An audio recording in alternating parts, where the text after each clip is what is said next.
इस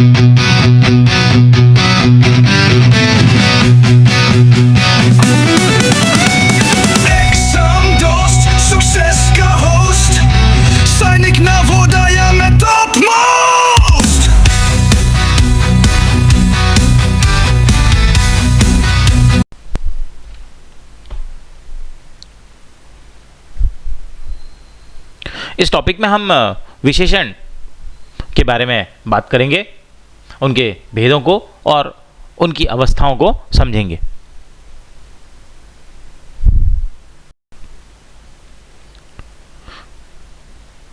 ऐसे शब्द जो किसी संज्ञा अथवा सर्वनाम शब्द की किसी न किसी विशेषता का बोध कराएं। संज्ञा पदों की या सर्वनाम पदों की विभिन्न विशेषताओं का बोध कराने वाले शब्दों को या पदों को हम विशेषण कहेंगे। परिभाषा समझें तो संज्ञा अथवा सर्वनाम की विशेषता बताने वाले पदों को विशेषण कहा जाता है।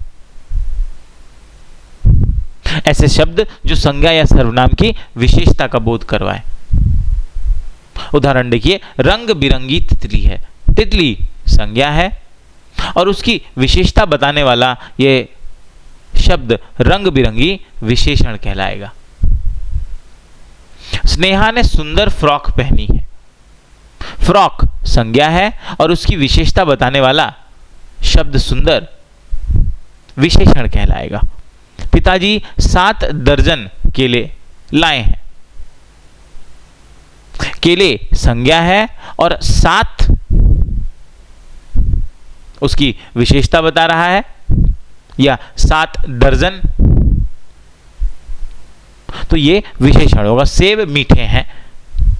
सेब संज्ञा है और मीठे संज्ञा की विशेषता, सेब की विशेषता बता रहा है, तो ये सर्वनाम हो जाए, विशेषण कहलाएगा। ना ऊपर दिए गए उदाहरणों में आप देखें, रंग बिरंगी, सुंदर, 7 दर्जन, मीठे, ये शब्द संज्ञा और सर्वनाम शब्दों की विशेषता बता रहे हैं, अतः ये विशेषण शब्द कहलाएंगे।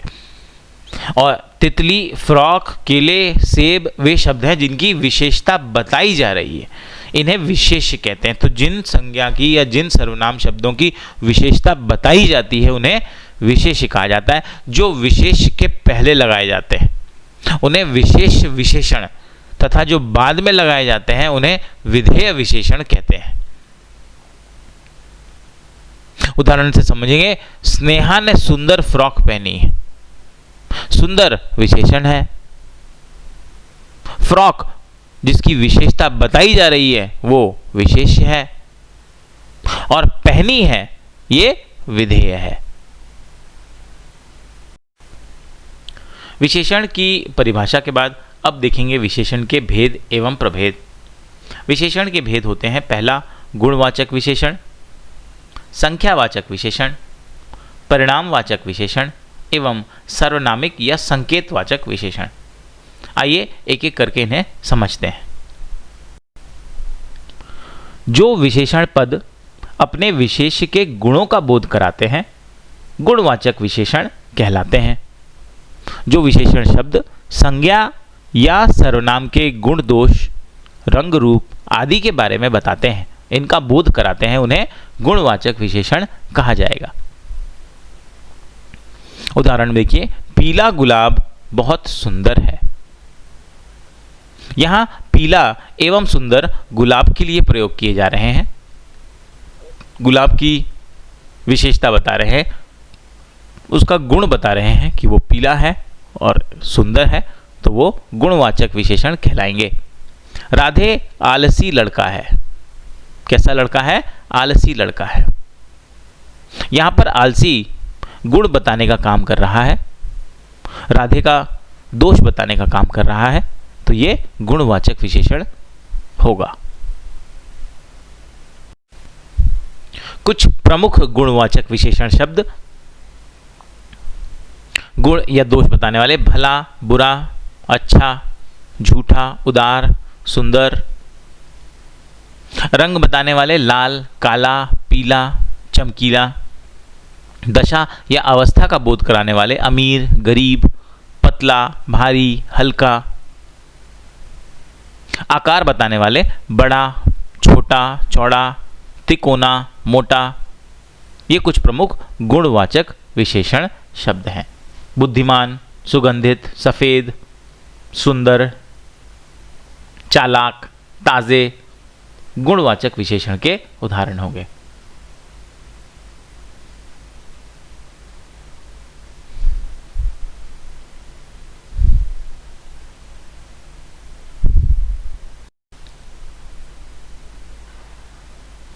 गुणों के अंतर्गत निम्नलिखित विशेषताएं आती हैं।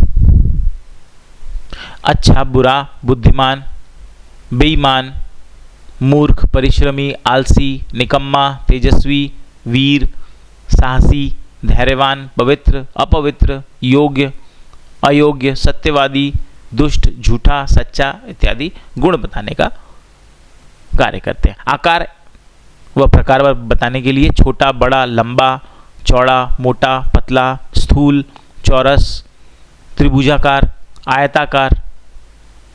रंग एवं रूप बताने के लिए विशेषण है काला, गोरा, सांवला, सुंदर, भद्दा, गुलाबी, पीला, सफेद, हरा, चमकीला, धुंधला एवं मैला। अवस्था या दशा बताने के लिए बूढ़ा, जवान, धनवान, रोगी, बलवान, स्वस्थ, दरिद्र, खराब, अच्छा, अच्छी, बीमार, विकारी है, अच्छा या अच्छी। स्थान या देशकाल बताने के लिए ग्रामीण, शहरी, पर्वतीय, रेगिस्तानी, भारतीय, चीनी, जापानी, प्राचीन, पुरानी, नवीन। स्वाद व गंध बताने के लिए खट्टा, मीठा, चटपटा, तीखा, फीका, सुगंधित, सुवासित, दुर्गंध युक्त इत्यादि। अन्य गुण इनके अलावा हो जाते हैं कोमल, मृदु, चिकना, मुलायम, कठोर, हल्का, भारी, ठंडा एवं गर्म। तो ये सभी गुणवाचक सर्वनाम होंगे। अगला है संख्यावाचक विशेषण। जो विशेषण पद विशेष की संख्या संबंधी विशेषता का बोध कराएंगे वो संख्यावाचक विशेषण कहलाएंगे। संख्या जैसे 2, 3, 5, 7, प्रथम, द्वितीय, तृतीय, 100, 1000। ऐसे विशेषण शब्द जो संज्ञा या सर्वनाम की संख्या संबंधी विशेषता का बोध कराएं उसे संख्यावाचक विशेषण कहेंगे। इस कतार में 5 छात्राएं खड़ी हैं, तो 5 संख्या बता रहा है छात्राओं की, तो उसे संख्यावाचक विशेषण कहेंगे। मेज पर 10 केले रखे हैं, तो 10 यहां पर संख्या का बोध करा रहा है। ये कितने केले हैं? 10 केले हैं। संख्यावाचक विशेषण कहलाएंगे। संख्यावाचक विशेषण के भेद। संख्यावाचक विशेषण के 2 भेद होते हैं, निश्चित संख्यावाचक विशेषण एवं अनिश्चित संख्यावाचक विशेषण। देखते हैं।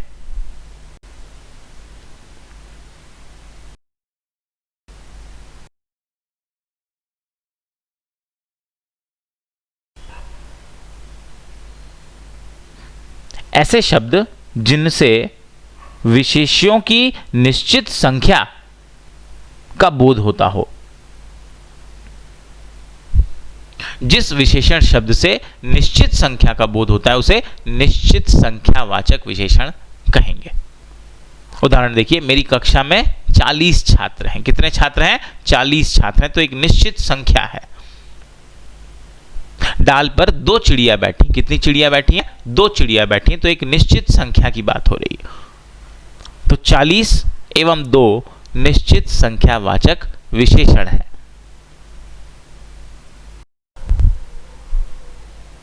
अनिश्चित संख्यावाचक विशेषण। जो संख्यावाचक विशेषण विशेष की अनिश्चित संख्याओं का बोध कराएंगे कि कुछ तो है पर कितने हैं ये निश्चित नहीं है, अनिश्चित है। जिन विशेषण शब्द से संख्या का बोध तो हो लेकिन निश्चित संख्या का बोध ना हो उसे अनिश्चित संख्यावाचक विशेषण कहते हैं। जैसे कुछ बच्चे, कितने नहीं पता, अनिश्चित है। कम छात्र, कितने छात्र हैं ये नहीं पता पर कम है, कई घोड़े। इन उदाहरणों में कुछ, कम एवं कई अनिश्चित संख्यावाचक विशेषण हैं, जो हमें ये तो बोध करा रहे हैं कि कुछ हैं, पर कितने हैं इसकी बात नहीं हो रही, अनिश्चित हैं, उन्हें अनिश्चित संख्यावाचक विशेषण कहेंगे। परिमाणवाचक विशेषण, जिन विशेषण शब्दों से किसी वस्तु के माप तौल या मात्रा संबंधी जानकारी का बोध हो उसे परिमाणवाचक विशेषण कहेंगे। उदाहरण देखिए, 4 किलो चीनी, मात्रा का बोध करा रहा है। कितना? 4 किलो। 2 लीटर दूध, मात्रा का बोध कराने वाला है। 5 मीटर कपड़ा, ये परिमाणवाचक विशेषण कहलाते हैं।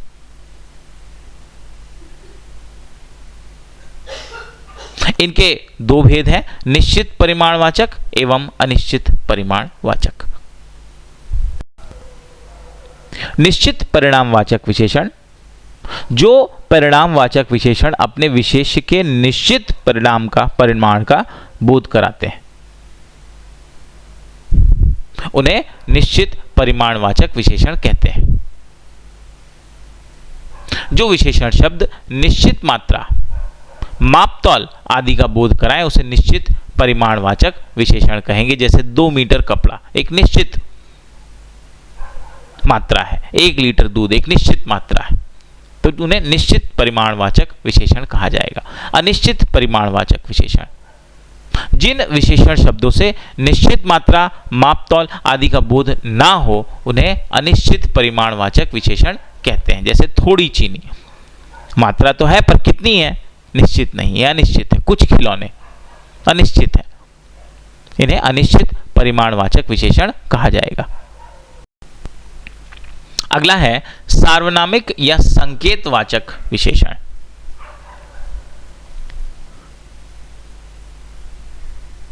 जो विशेषण पद अपने विशेष्य की ओर निर्देश अथवा संकेत करता हो उसे सार्वनामिक या संकेतवाचक विशेषण कहते हैं। ध्यान रहे कि सार्वनामिक विशेषण सर्वनाम ही होते हैं, किंतु उनका प्रयोग यदि संज्ञा से पहले हो जाए तो वो संकेतवाचक या सार्वनामिक विशेषण हो जाएंगे। समझने के लिए पॉजेसिव एडजेक्टिव, कभी कभी सर्वनाम शब्दों का प्रयोग विशेषण की तरह किया जाता है और ऐसी स्थिति में सर्वनाम शब्द किसी संज्ञा की ओर संकेत करें उन्हें सार्वनामिक या संकेतवाचक विशेषण कहा जाएगा। उदाहरण देखिए, वह लड़की अच्छी है, यहां वह संज्ञा लड़की के लिए प्रयोग हो रहा है, सार्वनामिक विशेषण हो जाएगा। यह पुस्तक मेरी है, यहां पर यह संज्ञा पुस्तक के लिए प्रयोग किया जा रहा है, सार्वनामिक विशेषण हो जाएगा या संकेतवाचक विशेषण हो जाएगा। अब समझेंगे विशेषणों की तुलना। किसी व्यक्ति वस्तु के गुण दोष की तुलना अन्य व्यक्ति या वस्तु के साथ करने की अवस्था को विशेषण की तुलना कहते हैं। तुलना में विशेषणों की 3 अवस्थाएं होती हैं, विच इज मूलावस्था पॉजिटिव डिग्री, उत्तरावस्था कंपैरेटिव डिग्री एवं उत्तमावस्था सुपरलेटिव डिग्री। संस्कृत, उर्दू, अंग्रेजी तीनों में ये अवस्थाएं पाई जाती हैं।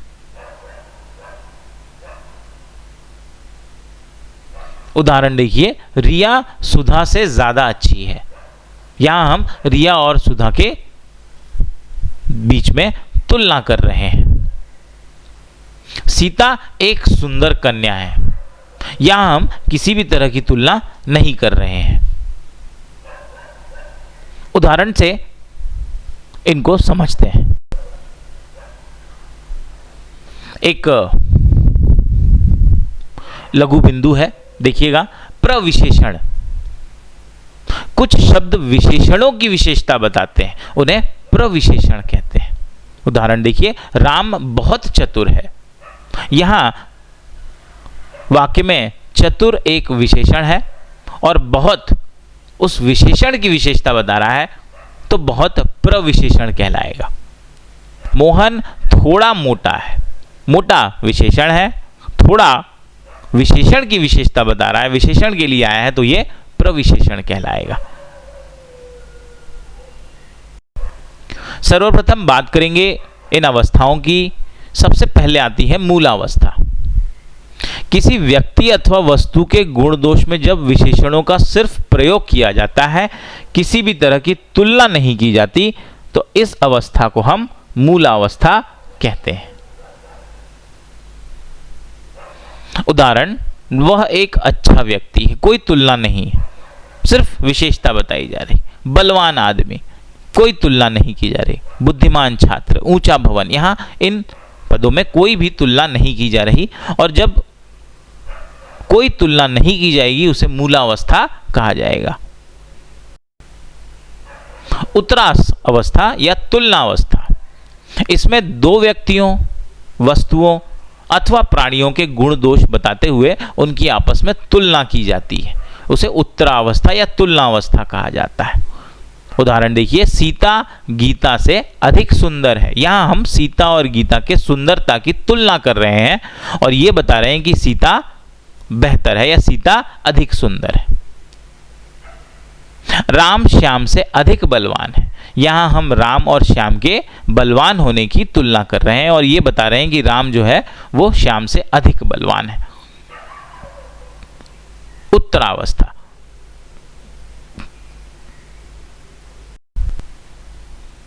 उत्तमावस्था, सुपरलेटिव डिग्री, इनमें दो से अधिक व्यक्तियों, वस्तुओं की तुलना करते हुए एक को सबसे अच्छा या सबसे बुरा बताया जाता है, उसे उत्तमावस्था कहा जाता है। राम सबसे अच्छा लड़का है, अर्थात जितने भी लड़के हैं उनमें राम सबसे अच्छा है।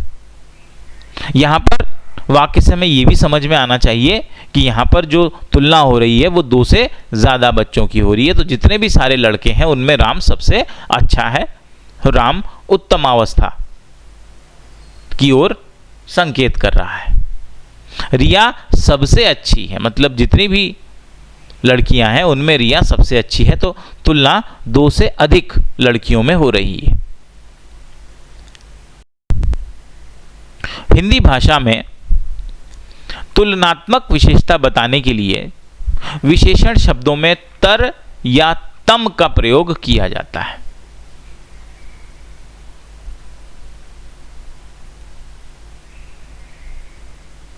उदाहरण देखेंगे, मूलावस्था उच्च, उत्तरावस्था उच्चतर, उत्तमावस्था उच्चतम। महान, उत्तरावस्था महतर, उत्तमावस्था महत्तम। सुंदर, सुंदरतर, सुंदरतम। लघु, लघुतर, लघुतम। प्रिय, प्रियतम, प्रियतर। तीव्र, तीव्रतर, तीव्रतम। चतुर,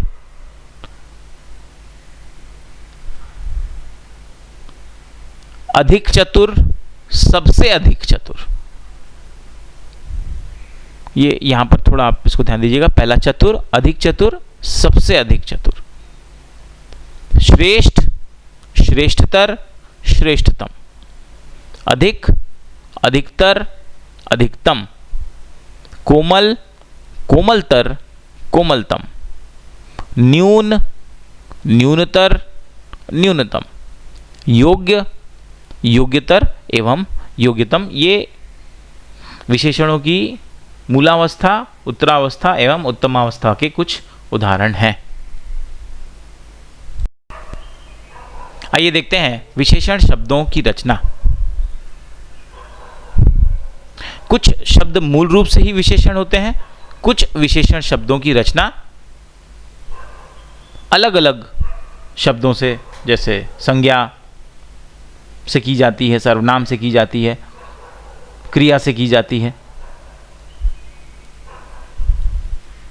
संज्ञा शब्दों से जो विशेषण बनाए जाते हैं, उदाहरण देखिए, भारत भारतीय, नीति नैतिक, धन धनी, यश यशस्वी, स्वर्ग स्वर्गीय, प्रांत प्रांतीय, नमक नमकीन, ईर्ष्या ईर्ष्यालु, चलना चालू, दुख दुखी, चरित्र चरित्रवान, इच्छा इच्छुक, ज्ञान ज्ञानी, नाटक नाटकीय, शिव शैव, पीछे पिछला, दया दयालु, रंग रंगीला, आदर आदरणीय, बल बलवान, पृथ्वी पार्थिव, उत्साह उत्साही, कर्म कर्मठ, ईश्वर ईश्वरीय। यह हमने देखा कि कैसे संज्ञा शब्दों से हम विशेषण शब्दों की रचना कर सकते हैं। ये अगला देखते हैं सर्वनाम शब्दों से विशेषण शब्दों की रचना।